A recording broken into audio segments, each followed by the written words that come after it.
एक बार की बात है कि एक छोटे से गांव में एक जमील नाम का नौजवान रहता था। वो बहुत ही सुस्त था। वो हमेशा अपने जरूरी कामों को भी टालता रहता था, जिसकी वजह से वो अपनी पढ़ाई में भी अच्छे नंबर हासिल नहीं कर पाता था। उसके घर वाले हमेशा उसे समझाते थे कि बेटा वक्त की कदर करो, जो वक्त अभी तुम जाया कर रहे हो वो कभी वापस नहीं आएगा और इस बात पर एक दिन तुम्हें पछताना पड़ेगा। लेकिन वो हमेशा उनकी बातों को नजरअंदाज कर देता था। वो सोचता कि अभी तो बहुत जिंदगी पड़ी है, अभी थोड़ी मौज मस्ती कर लूं, काम तो होते ही रहते हैं। स्कूल से फारिग होकर वो पढ़ाई करने के लिए शहर चला गया, लेकिन उसकी आदतें ना बदली। वो अपना पूरा दिन दोस्तों के साथ मस्ती करता, रील्स देखता और घूमता फिरता रहता। जमील के शहर में एक बुजुर्ग आदमी रहते थे जो बहुत ही अक्लमंद और ईमानदार थे। पहले सेमेस्टर में जब उसके नंबर बहुत कम आए तो एक दिन जमील के एक अंकल ने उसे कहा कि वो उस समझदार आदमी के पास जाए, वो जरूर उसे कोई अक्लमंदी की बात बताएंगे। जमील ने फैसला किया कि वो उस बुजुर्ग आदमी से मिलेगा ताकि कुछ सीख सके। अगले दिन जब वो उस बुजुर्ग आदमी के पास गया तो वो एक दरख्त के नीचे कुछ लोगों के साथ बैठा हुआ था। जमील ने उन्हें सलाम किया और सारी बात बताई।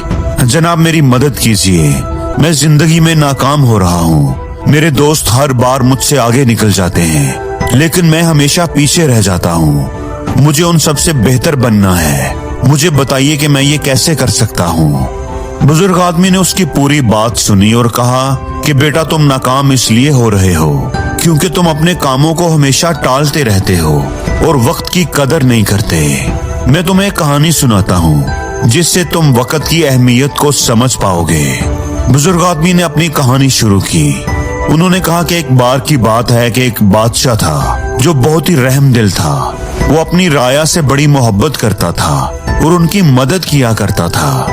एक दिन जब बादशाह लोगों का अहवाल मालूम करने के लिए बाजार से गुजर रहा था तो उसे एक आदमी मिला जो बहुत सुस्त और गरीब था। उसके पास ना तो पैसे थे, ना ही नौकरी थी और ना ही कोई इज्जत।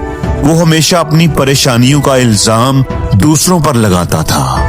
बादशाह उसकी खराब हालत देखकर उसके पास रुक गया और उसकी परेशानी की वजह पूछी। उस आदमी ने कहा कि पता नहीं लोग मेरे बारे में ऐसा क्यों कहते हैं कि मैं कुछ नहीं कर सकता। हालांकि सच्ची बात यह है कि मैंने नौकरी तलाश करने की बहुत कोशिश की।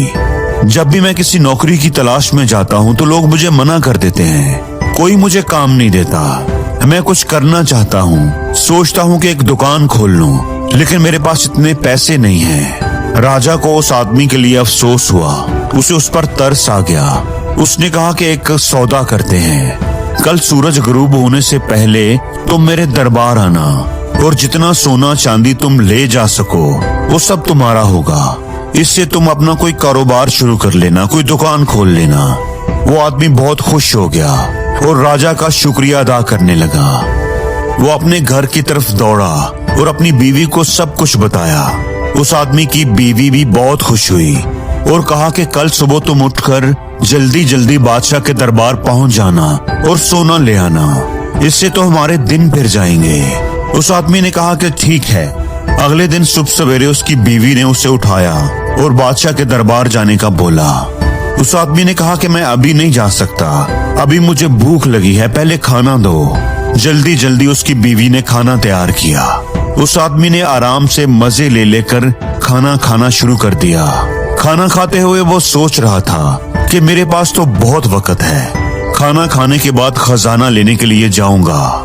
खाना खाने के बाद उसे नींद आने लगी। उसकी बीवी ने आज उसे सुबह जल्दी उठा दिया था। बीवी के मना करने के बावजूद वो फिर सोने के लिए लेट गया। मैं अभी थोड़ी देर के लिए सो जाता हूँ, कुछ देर बाद चला जाऊंगा। लेटा तो उसे गहरी नींद आ गई। वो 2 घंटे के लिए सोया रहा। जब जागा तो देखा कि बहुत देर हो चुकी है। उसने जल्दी जल्दी कुछ थैले उठाए और बादशाह के दरबार की तरफ दौड़ लगा दी। रास्ते में धूप बहुत तेज थी, उसे गर्मी लगने लगी।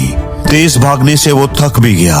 उसने सोचा कि थोड़ी देर दरख्त के नीचे आराम कर लेता हूँ, फिर आगे बढ़ूंगा। उस दरख्त के नीचे हवा चल रही थी, जिससे उसे फिर नींद आ गई। इस बार वो 3-4 घंटे के लिए सोया रहा। जब वो जागा तो देखा कि शाम होने वाली है, सूरज गरूब होने वाला है। वो जल्दी से थैले उठाकर बादशाह के दरबार की तरफ भागा, लेकिन जब वो दरबार के करीब पहुंचा तो सूरज डूब चुका था और दरबार के दरवाजे बंद हो चुके थे। उस आदमी को खुद पर बड़ा अफसोस हुआ।